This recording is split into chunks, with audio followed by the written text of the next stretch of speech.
Aniya na mga dagkong balita sa Balitang Bisda karong Lunes. Hearing sa motion to quash nila Sara Diskaya ug lain silang ka mga akusado gipahigayon. Konsehal sa Barangay Sawang Calero gipusin patay. Pipila ka mga lugar sa Central ug Eastern Visayas gibahaan. Hala, bululakaw! Hala, Diyos ko, bululakaw! Hala. Video sa giingong bulalakaw sa Negros Oriental nag-viral. Kini ang GMA Regional TV, Balitang Bisdak. Mayong hapon, ako si Cecil Kibod Castro.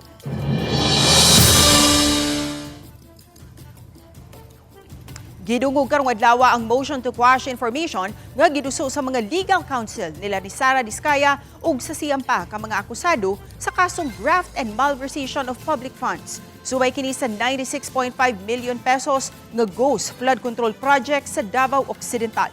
Ang detalye atong sayran sa live report ni Luan May Rondina. May Ses ang pangutana sa kadaghanan kung nganong sa Lapu-Lapu gidungog ang maong kaso nga unta didto man kini mahitabo sa Davao Occidental. Kini ang parehong gipunto sa depensa ug sa prosekusyon sa giduso nilang motion to quash information. Mitambong sa hearing kaganihang buntag ang mga legal counsel sa kontraktor nga si Sara Diskaya, sa Chief Finance Officer sa St. Timothy Construction Corporation nga si Maria Roma Angeline Rimando ug sa 8 ka mga DPWH officials sa Davao Occidental. Apan ang napo ka mga akusado kinsa gibalhog karon sa Lapu-Lapu City Jail male and female dormitory mitambong sa hearing pinaagi sa video conference. Gitugutan usab ang mga sakop sa media nga makatambong sa hearing. Apan wa mo tugot ang huwes nga makakuha og video ug pictures ang mga sakop sa media sulod sa korte samtang gipahigayon ang hearing. Sa habig sa prosekusyon, mitambong ang duha ka mga abogado sa Ombudsman Davao Occidental nga sila si Attorney Marie Josephine De Vera ug Attorney Glyza May Padlan. Parehong gipunto sa depensa ug sa prosekusyon nga walay jurisdiksyon ang RTC Branch 27 sa Lapu-Lapu City nga dunggon ang maong kaso. Matod ni Attorney Joseph Randy Torrigosa, legal counsel ni District Engineer Rodrigo Larete, nga dili mamahimong ma-apply ang Office of the Clerk of Court o OCA Circular 328-2025 nga nagmando sa pagbabalhin sa kaso ngadto sa usa ka RTC nga nasakop sa maong judicial region gawas lang sa rehiyon diin nag-opisina ang maong mga akusado. If the accused official is holding position below salary grade 27, meaning the low-ranking officials, the law that determines jurisdiction is BP 129, which means that depending on the penalty imposable. Either way, whether RTC or MTC, it should be filed in the RTC or MTC of the place where the crime was committed. That's why we're saying it's the RTC of Malita, Davao Occidental, because that's the place where the crime was allegedly committed. Parehong wa magpa-interview sa mga sakop sa media ang mga legal counsel nila ni Sara Diskaya, Rimando ug sa 7 ka mga DPWH officials sa Davao Occidental. Wala usab miluwat og pamahayag ang mga abogado sa Ombudsman Davao Occidental.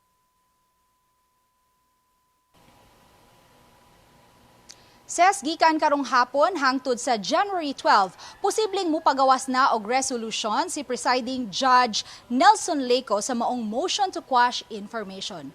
Kung unsa may hukom sa huwes ning maong motion, posible kining makaapekto sa schedule sa arraignment nga gikatakda karong January 13. Ses? Dagang salamat, Luan May Rondina. Gipahigayon kaginang buntag ang send-off ceremony sa mga peacekeepers alang sa umaabot nga Sinulog 2026 celebration.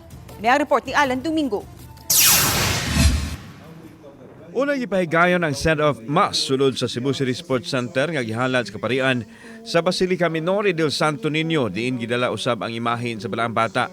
Kining mga tropa karon sa akong background, kabahin lang ni sila sa mga peacekeepers nga mopatuman sa kahabsay ug kalinaw alang sa labing dako nga kasalugan dinhi sa Sugbo. Mitambong ang 6,657 ka mga peacekeepers nga naglakip sa 2,816 ka masakop sa Philippine National Police, 145 gikan sa Bureau of Fire Protection, 1,688 sa Philippine Navy, 637 sa Philippine Army, 324 sa BJMP, usa ka gatos gikan sa Philippine Coast Guard, 20 sa DOH, uban usab ang CCTO ug ubang mga force multipliers. Gipanguluhan ang kalihukan ni Cebu City Mayor Nestor Archibald, Police Brigadier General Rodrigo Maranan ang Regional Director sa PRO7 ug mga regional heads sa nagkadaang ahensya sa kagamhanan. Gisunod usab dayon ang send-off ceremony proper, din ipahigayon ang blessing sa mga peacekeepers. Apil na ang tanang kagamitan nga naglakip sa PNP patrol cars, ambulansya, mga motorsiklo ug uban pa. Gipaniguron lang tanan nga makabot ang tinguha nga mamahimong hapsay ug malinawon ang pagsaulog sa dakong kalihukan sa Dakbayan Sugbo, ang kapistahan sa Señor Santo Niño ug ang Kulturanhong Sinulog 2026 Festival. You are the backbone of this celebration. Your presence ensures peace, safety, order, and compassion amid the crowds.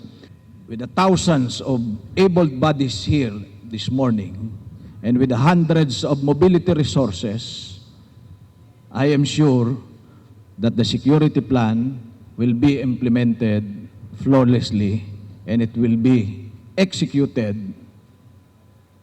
perfectly. Samtang gibida sa Police Regional Office 7 ang gihulagway nilang state-of-the-art nga mobile command vehicle nga kompleto sa kahimanan sa monitoring sa kalihukan sa mga tao din 24/7 ang operasyon nini. Kini ang labing unang mobile command vehicle sa Central Visayas nga gamiton dili lang sa Sinulog kundi hangtod na sa ASEAN. Kabahin kini sa PNP Modernization Program. Gihangop og gidayeg sa mayor ang hugot nga pagpangandam ug pagsiguro sa kapulisan ug sa ubang mga government agencies sa kalampusan sa Sinulog 2026. Sa pikas bahin giklaro sa LGU ug sa PNP nga way mahitabo nga signal jam atol sa Sinulog 2026. This is a state-of-the-art command vehicle. Dito natin i-monitor yung lahat ng activities ng Sinulog. Makikita natin dito yung mga drone shots natin, mamomonitor natin yung mga body-worn cameras, yung ating mga alternative recording devices. We're very happy nga nangulo si RD Red because although dako kaya ang scope, gitagaan nga importansya ang syudad, and makita ninyo, hibuong ko nganong na may taga Bohol Red. So this is a way of telling you that the region is actually helping make Sinulog peaceful and successful. Kauban si Clover Lumayag ug Rod Prado, ako si Alan Domingo. Balitang Bisdak. Nanawagan og hustisya ang pamilya ni Sawang Calero, Barangay Councilor Ramon Diamante sa Dakbayan sa Sugbo sa pagpusil patay sa ilang padre di pamilya ni atong Sabado sa kadlaw. Silon Merundina sa report. Sa kuha sa CCTV, sa usa sa mga iskinita sa Barangay Sawang Calero, makita ang pagdinaganay sa mga mulupyo. Dihang nadungog nila ang kusog nga buto-buto sa armas. Pasado alas 4 sa kadlaw niadtong Sabado, January 3. Pipila ka gutlo niagi usab sa dapit ang duha ka mga lalaking luwan sa motorsiklo nga giingong maoy na mosil kang konsehal Ramon Diamante. Wala hinon makita ang aktwal nga pagpamusil. Matod sa iyang anak nga si Jeremy, naglakaw niadtong higayuna paingon sa Fishport si konsehal Ramon Diamante uban ang iya mga trabahante sa negosyo niya sa isda. Apan kalit lang gipusil si konsehal Ramon sa duha ka mga lalaking luwan sa motorsiklo kinsa dali usab kaayong nakasibat. Samad sa ug sa tiyan ang nahiaguman sa 61 anyos nga barangay councilor nga nisangpot sa iyang hinanaling kamatayon. Walay matumbok ang pamilya nga posibleng responsable sa hitabo kay wala man sila'y nasayran nga nakabangi ang konsehal. Wala man jud mi nailhan nga kontraan niya. Kay hilom ra gyud kaayo ni siya gyud. Di ra man na siya magsaba-saba gud ma'am unsa iyang kuan ma'am, di man siya masugid namo. Siya ra man gyud magkuan ba. Siya ra gyud magkuan dili siya mo kuan namo masumbong nga mauna. Matod sa asawa sa biktima, niadtong pagsugat sa bagong tuig, daw nagmirida na si Cons Ramon. Plano pa gani mi nga say mo kuig sa kong taking in February. Sa nurse's licensure, ma'am. Last November. Nalipay pa nga nito siya. Ay, ano yung gipaabot. Pero dili namin magkuyog sa utaking. Samtang mato ni Sawang Calero Barangay Captain Sergio Ocaña nga usa ka maayong tawo si Konsehal Ramon kinsa matinabangon sa iyang mga katibarangay. Wala kini death threat ug wala usab kini nakabangi. Di siya niingon nga parigla, di siya niingon nga kanang naan. Kay lahat daw mo ni siya. Konsehal man. Ina ko masulbad ni ang kaso bitaw. Kay sa sunod-sunod gid nga patay diri. Basi na po'y laing magkuan ba? Ang Lain na po. gid is matuldukanan ni. Nailo ni Konsehal Ramon ang iyang asawa ug 5 ka mga anak. Uban ni Marlon Melgazo, Luan Merondina. Balitang Bisdak. Subay sa mong balita, gimanduan ni Cebu City Mayor Nestor Archival ang kapulisan sa dakbayan sa Sugbo nga sulbaron sa daling panahon ang nahitabong pagpatay sa usa ka konsehal sa Barangay Sawang Calero. Matud sa mayor nga posibleng anaaras sa dapit ang naghimo sa krimen ug kaila ra usab kini sa biktima. Samtang nagpadayon ang pagpangita sa kapulisan sa mga nalambigit sa kamatayon sa biktima. Limitado ang impormasyon nga gihatag sa kapulisan sanglit nagpadayon pa ang ilang operasyon ug paggukod sa mga suspect.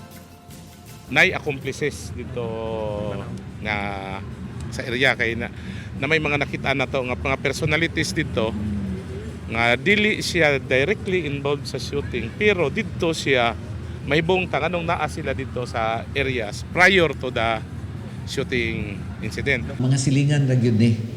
Unya ang akong gihatag og instructions ni CD Ilanan nga palihog o find a way nga ang kaning nga problema masulbad kay og di na to masulbad ang kining atong mga kasilinganan within the area basig mudako ni siya. Upat ka mga minor de edad ug usa ka 22 anyos nga lalaki ubos karon sa kustudiya sa Mabolo Police human gilambigit sa kagubot niadtong Domingo sa kadlawon sa Barangay Luz ning Dakbayan sa Sugbo. Sila ang gitumbok sa tulo ka mga biktima nga giingong midagmal kanila. Usa sa tulo minor de edad. Ang mga biktima kabahin sa contingent sa Sinulog nga nagbansay-bansay sa gym sa barangay. Matud sa mga sospek nga una silang gibugal-bugalan sa grupo sa mga biktima. Samtang nagdala sila og bola. Kay nahumana ang pag-ensayo sa mga biktima, giatangan sila ug didto na nagsugod ang kagubot. Dihang gibato sila sa mga gahi nga mga butang nga misangkot sa mga samad sa lawas sa mga biktima nga gidala dayon sa tampalanan. Ikantsawan daw sila ba nga dala-dala bola mo na biyan may muduwa something na ba. Mao to. Wa to kay bawo tong mga batan-on nga nagpractice nga giat nga na day sila. Kani ay video nga nagtrending sa social media tungod kay gituhuan nga usa kini ka bulalakaw. Sayran ta ang detalye sa report ni Orchids Lapingkaw. Hala, bulalakaw! Hala, bulalakaw! Hala, Diyos ko, bulalakaw! Hala! Nag-viral karon sa social media ang video sa pagtugpa sa bulalakaw sa Barangay Hawa, Valencia Negros Oriental niadtong Enero 2, 2026 sa gabi. Moabot sa 1.1 million and counting ang mga views sa post ni Rhea May Lanchica. Aduna usab kinilibuan ka mga likes ug shares.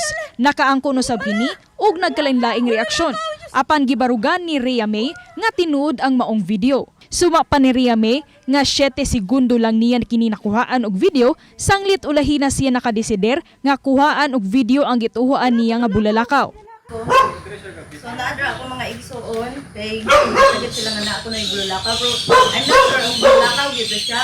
Miangkon si Rhea May nga wala siya nahuna-huna ang nitugpa kung di bulalakaw. Gipasabot ni Rhea May ang iyang igsuon maoy una nakakita sa nahulog nga kalayo duol sa ilang panimay. Around 6 o'clock po kagabi, lumabas po ako tapos nakita ko yung parang yung maliit lang na tapos parang stick siya tapos bigla siyang bumagsak doon. Tungod sa maong post, dali nga giadto sa taga Valencia Fire Station o Valencia Police Station ang maong lugar.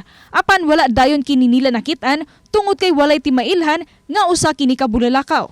Nasubay sa taga GMA Integrated News ang lugar ug walay nakit-ang mga timailhan nga adunay bulalakaw apan gibarugan ni Rhea May ang iyang nakitaan. Matud usab sa mga silingan sa pamilya nga chika, aduna sila nakit-ang natagak nga kalayo.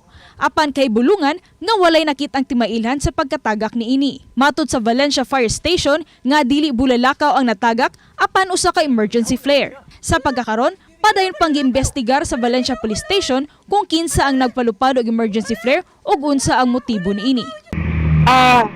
Ayun po sa sir, yung pagkaalam namin sir na may nag-post na regarding sa Bululakaw, pumunta kami agad kasi when it comes to Bululakaw kasi may apo yan. Pag-alam namin na mayroong nakita namin sa Facebook na mayroong nag-post na may Bululakaw sa Barangay Hawa. So, pinuntahan namin doon sa area, sir. Ako si Orchid Silapingkaw, Balitang Bisdak. Kini ang GMA Regional TV, Balitang Bisdak. Kini ang GMA Regional TV, Balitang Bisdak. Subling mi pahimangno ang kaparian sa Basilica Minore del Santo Niño sa mga musimba nga musunod sa gipatuman nga lagda. Apil na ang dress code ug ang no big backpack policy subay usab sa nagkaduol na nga kapistahan sa balaang bata. Ani ang report ni Alan Domingo. Gikatakdang buksan ang ika-421st nga kapistahan ni Senyor Santo Niño karong Enero 8 pinaagi sa Penitential Walk with Jesus alas 4 sa kadlawon gikan sa Fuente Osmeña agi sa Osmeña Boulevard hangtod na sa Basilica.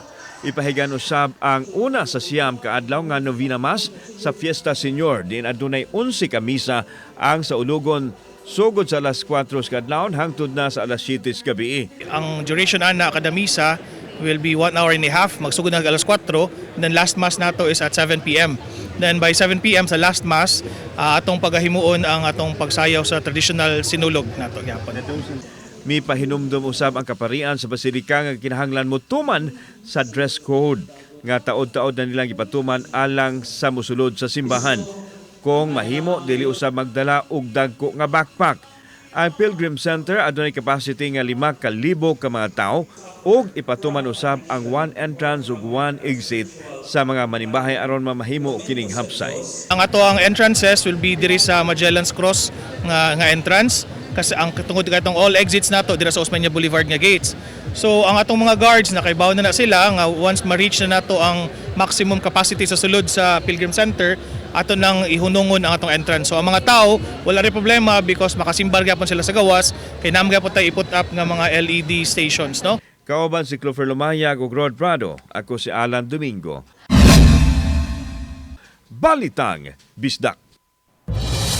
Nakasinati og halapad nga pagbaha ang pipila ka bahin sa Kabisayan ni atong weekend nga epekto sa mipasulabing shear light.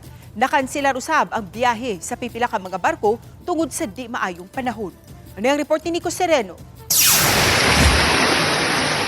Epekto sa uwan ni atong weekend, gibahaan kining bahin sa barangay Kabadyangan, Compostela, Cebu, tungang gabi ikagahapon adlawng Domingo. Gikan sa karsada sa may Purok 2 Grahian, nasanapan sab sa baha ang pipila ka mga panimay sa maong dapit. Makita nga nagkapuliki ang mga residente para mahipos og maisang ilang mga gamit human nasudlan gyud ang ilang mga balay. Samtang kagahapon sa hapon nakanselar usab ang biyahe gikan sa Pantalan sa Santa Fe, Bantayan Island. Makita sa video ni usa ka netizen ang kusog nga hapak sa bawd sa Pantalan. Niadto higayuna, daghan untang mga pasahero naghuwat nga makasakay kay pabalik na sila sa mainland Cebu human sa bakasyon sa Pasko ug New Year. Karong adlaw gilibkas na hinuon sa Coast Guard ang suspension sa biyahe sa mga barko sa Northern Cebu. Nasinati sab sa pipila ka lugar sa lalawigan sa Bohol ang panagsang pag-uwan-uwan. Misangpot kini sa pagbaha sa may barangay Sungkulan sa lungsod sa Dawis. Daw nasusama sa halapad nga sapa ang baha nga gisungasong gihapon sa mga sakyanan. Sa Eastern Visayas, daghang lugar usab ang naapektuhan ni adtong weekend. Ang lungsod sa Hipapad, Eastern Samar, lakip sa daling nabahaan kagahapon sa buntag. Matod sa BFP, napo sa 13 ka mga barangay ang giingong naapektuhan kundiin may pipila nga gipabakwit lang una. Sa lungsod sa Canavid, gipangkarga na lang sa bangka ang mga motorsiklo aron makatabok sa pikas bahin. Dili makalahos ang motor tungod sa pagsaka sa tubig, maong ipakarga na lang kini. Mubayad sila og tag 100 pesos. Samtang ang mga walay ikabayad nga mga residente, mapugos na lang sa pag-ubog para makatabok sa pikas bahin sa kalsada. Sa rehiyon, daghang LGU sab ang mikansilar sa klase karong adlaw tungod sa di maayong panahon. Matod sa Office of Civil Defense Region 8, gimonitor pa ang sitwasyon ug nagpaabot sila sa reports gikan sa lain-lain nga mga LGUs sa Eastern Visayas. Pagbaha ug minor landslide ang natala. Sa initial report sa OCD-8, moabot sa 1,564 families o kapin sa 5,000 ka mga individual ang naapektuhan ning maong weather condition. Sa rehiyon 8, nakapa-evacuate og 138 ka mga pamilya o 437 ka mga tao. Nag-start po siya nung Saturday, sir. Then, mas naging po siya, intense yesterday. Kahapon po talaga yung tuloy-tuloy talaga na pag-ulan. Buti na lang po at tumupa po siya or tumigil po siya nung gabi. Pero dun sa mga areas po ng northern portion of the region, meron pa po silang na-experience na pag-ulan. Nico Sireno, Balitang Bisdak. Kini ang GMA Regional TV, Balitang Bisdak. Kini ang GMA Regional TV, Balitang Bisdak. Gi-rescue ang usa ka motorbangka nga pang-island hopping sa mga sakop sa Bantay Dagat ug Coast Guard Lapu-Lapu kagahapon human gikatahong nabuslot ang starboard niini. Samtang adunay laing duha usab ka mga motorbangka ang parehong nakasinati usab og engine trouble samtang naglawig sa karagatan sa Lapu-Lapu. Si Luan Mirundina sa report. Luwas ra ang tanang 50 ka mga Korean nationals nga guest sa motorbangka nga Black Pearl nga iya sa usa ka Korean island hopping company nga nagbase sa Barangay Maribago. Luwas ra usab ang 12 ka mga staff sa island hopping company nga niuban sa mga guest, ang duha ka mga boatman ug ang kapitan sa motorbangka. Matod sa kapitan sa motorbangka nga si Anacleto Barong Diaz Jr., nigikan sila sa Maribago Wharf alas 11:46 kagahapon sa buntag paingon sa San Vicente, Olango Island. Apan dihang duol na sila sa San Vicente Marine Sanctuary, ni palyar ang duha ka makina sa motorbangka. Hinungdan nga naglisod na siya sa pagmaneuver niini. Pag-ari na daplin, naigo may bato. At pag-igo sa bato, nabuslot mi ang among ari sa starboard. Moto nga ang kuan nako nga isip kapitan, wala ko mahimo lain kay ngano. Trouble lang ang duha ka engine. Dinhi na sila nanawag og rescue. Mga sakop sa Bantay Dagat ug Coast Guard Lapu-Lapu Substation ang ni-rescue kanila. Na-submerge ang ilang MBCA tungod kay nabuslot ang ilang bangka. Moto naglisod sila og wa na gid ma'am kay di naman sila kapugong ma'am kay hangin man sad ma'am, so single engine din namatay gyud ang makina ma'am. Matod sa Coast Guard, hitsas man sa tanang safety equipment ang naasoy motorbangka, lakip na sa mga life vest sa tanang mga sakay. Human na rescue ang tanang mga sakay sa motorbangka Black Pearl, gida sila sa hospital o gisusi ang ilang panglawas.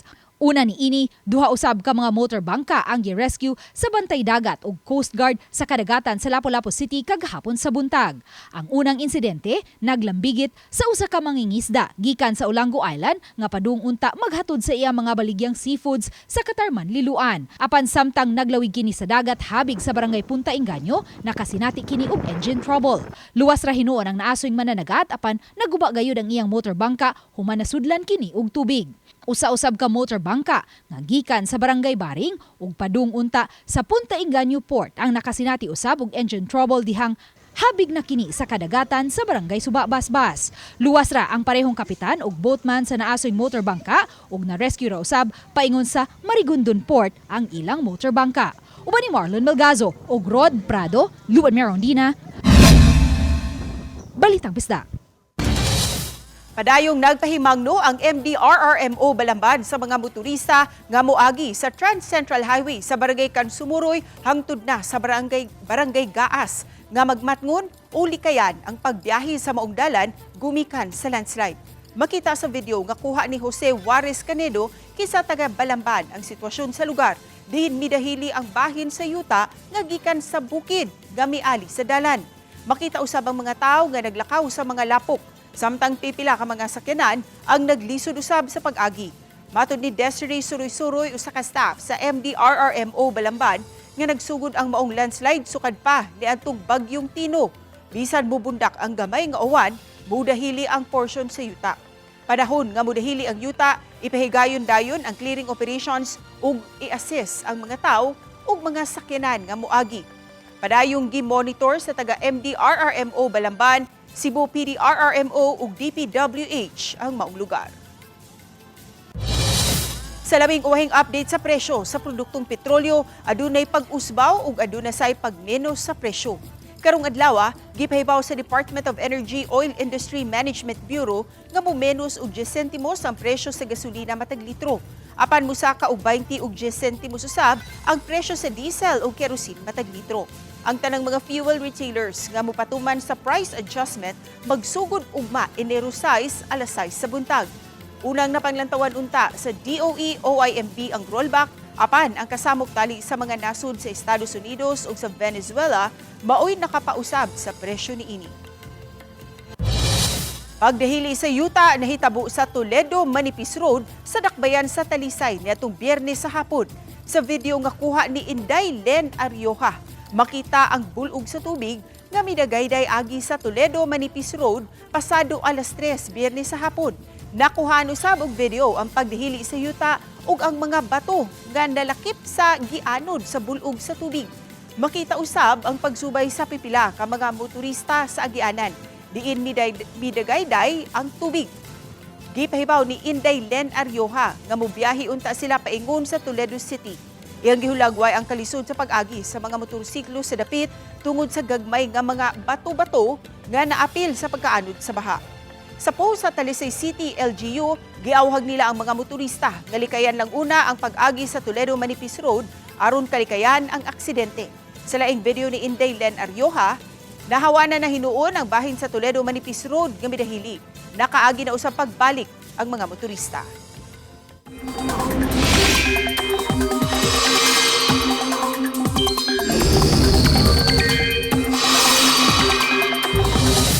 Walay low pressure area kun LPA sa sulod ug sa gawas sa Philippine Area of Responsibility matud sa Pag-asa. Ang shear line o ang panagtagbo sa bugnaw nga hangin gikan sa amihan ug sa init nga hangin gikan sa easterlies ang hinungdan sa nasinating mga pag-uwan sukad kagahapon dinhi sa Kabisayan. Sa portion lang sa Eastern Seaboard sa Eastern Visayas, adunay gale warning nga giluwatan ang Pag-asa. Apan dinhi sa Central Visayas, walay gale warning nga gi-issue ang Pag-asa. Hinuon kagahapon sa buntag, nakatala ang Pag-asa Mactan Station ug gustiness nga 43 kilometers per hour nga nakahatod og 2.5 meters nga gitasun sa bawd. But tomorrow expected na to mas arang-arang atong panahon onwards within this week. Balik ta sa generally fair weather.